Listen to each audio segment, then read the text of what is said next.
Good morning. Today is Friday, November 5th. It is a B-Day, a great day to be a Bradley Maverick. I am Cameron. And I'm Dan. With today's announcements. Please stand for the Pledge of Allegiance. I pledge allegiance to the flag of the United States of America and to the republic for which it stands, one nation, under God, indivisible, with liberty and justice for all. Now please remain standing for a moment of silence.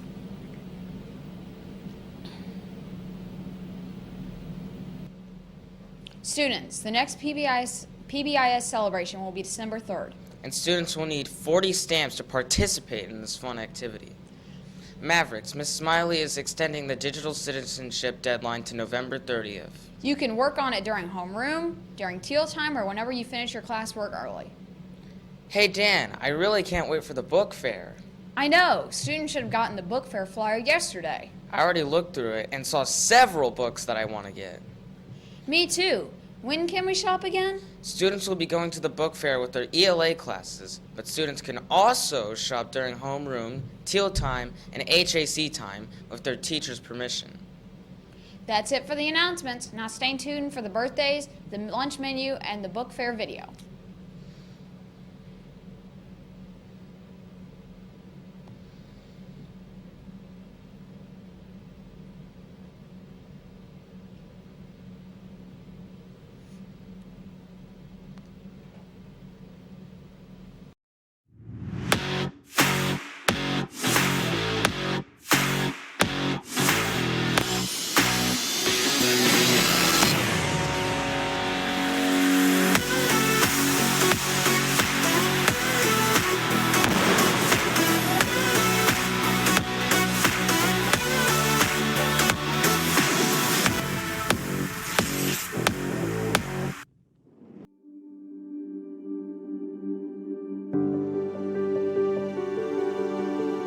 Hola, I'm Shamile Sayed Mendez, and I am the author of Wish Upon a Stray.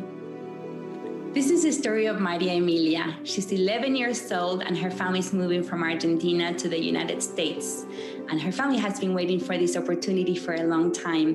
But Maria Emilia was not very excited when she first gets the news because she has a life set up in Argentina. She has to leave her friends behind and a part of her family. She's very sad that a big part of her heart is staying behind. And when she arrives in the United States, things are not as she had envisioned. She struggles with the language, she struggles to find new friends.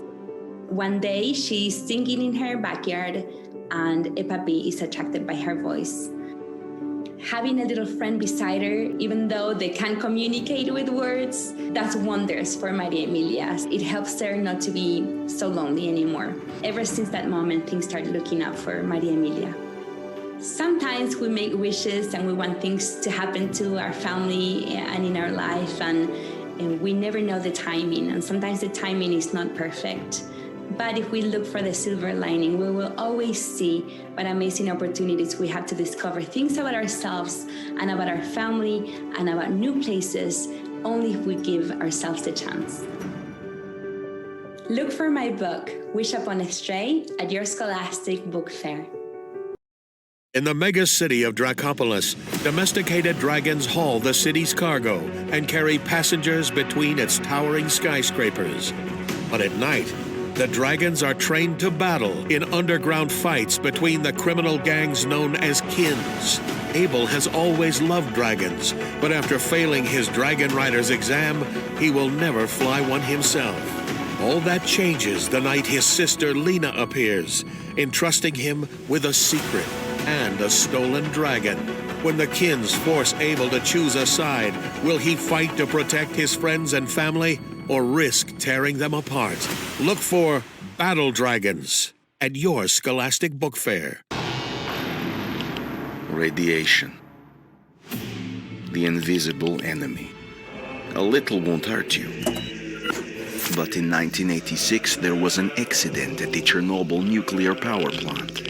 Imagine you were there as the nuclear reactor leaked radiation into the air, into your body. You can't hide. It's everywhere. Every minute you stay decreases your chance of survival. You need to escape before it's too late. Find Escape from Chernobyl at your Scholastic Book Fair. It started out as an idea, a group of friends running a babysitting service to help the parents in town find a babysitter. But it became so much more. The Babysitters Club became something special. It brought us together. It helped us grow. The Babysitters Club is about supporting each other through the good times and the not so good times. We're friends, we're family, and we're growing. So join the club. Look for the Babysitters Club at your Scholastic Book Fair.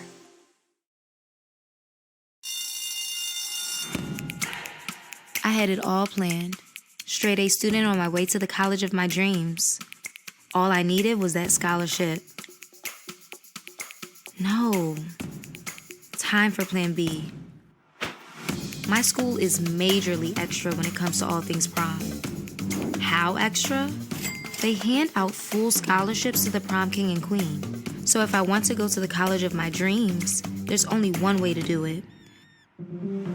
Break out of my comfort zone and become queen. It's not going to be easy.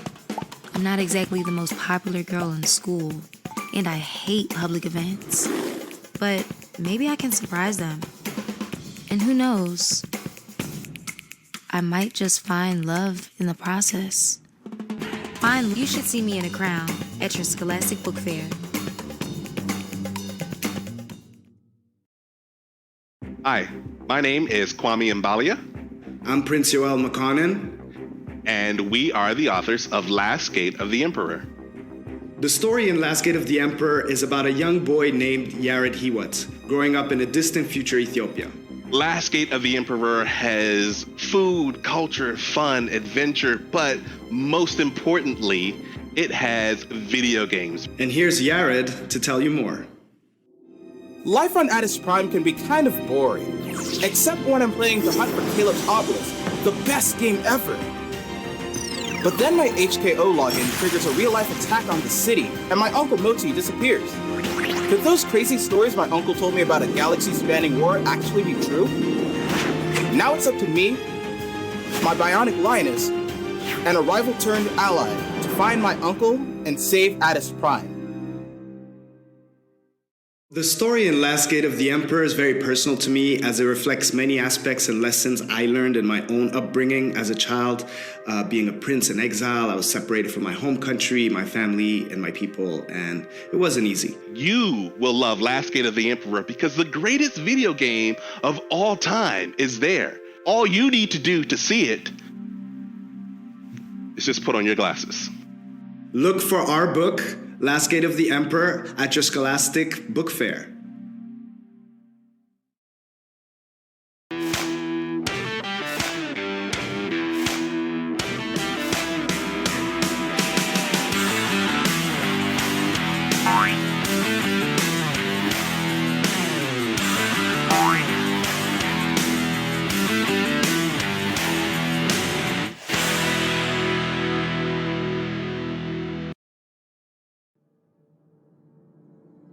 The war is over. My sister and I thought we were safe, but we were captured and imprisoned in this terrible place. Every day, they ask me for the names of the people who helped us escape the Nazis. If I tell them, I'll be a traitor. They'll find my friends. But if I don't, they'll hurt my sister. Я потерял свое терпение. Через 5 минут я вернусь.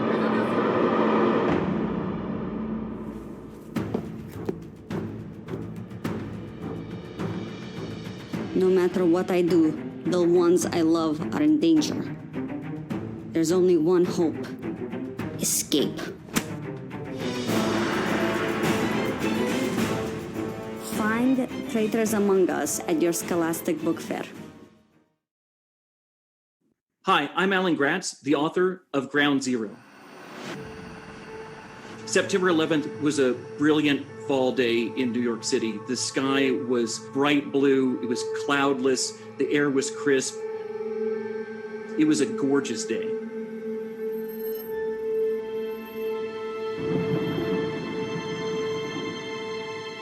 Ground Zero is the story of the September 11th, 2001 terrorist attacks. It's told from the point of view of two different kids. The first is 9-year-old Brandon. He is in the North Tower of the World Trade Center on September 11th when the first plane hits. He's just gotten into the elevator and he's about 20 floors away from the top of the building when, boom, the whole building shakes. A plane has flown into the building just above him, and now Brandon has to try and figure out how he is going to survive and see if he can save his dad. The other story that's woven in with Brandon's is that of Reshmina. She is 11 years old. She lives in Afghanistan, and she is suffering through her own version of 9/11 in the present day as her village becomes a battleground between the United States and the Taliban, who are still fighting a war in Afghanistan because of what happened on September 11th, 2001. For years, young readers have been asking me to write a book about 9/11. The way it impacted me and almost every American that I know, it's made 9/11 really difficult to think about and talk about and remember. Brandon and Reshmina are two kids who believe they are strong enough to meet any challenge, and they are strong characters. But what they learn is that sometimes the world is too much for you to deal with on your own. And what you have to do is you have to find friends, you have to find allies, you have to come together as a community and overcome challenges together. Everybody remains strong individually, but sometimes we need help. And that's really, I think, one of the ultimate messages of Ground Zero is that it's not me against the world. It's all of us working together to overcome everything that the world can throw at us. Look for my book, Ground Zero, at your Scholastic Book Fair.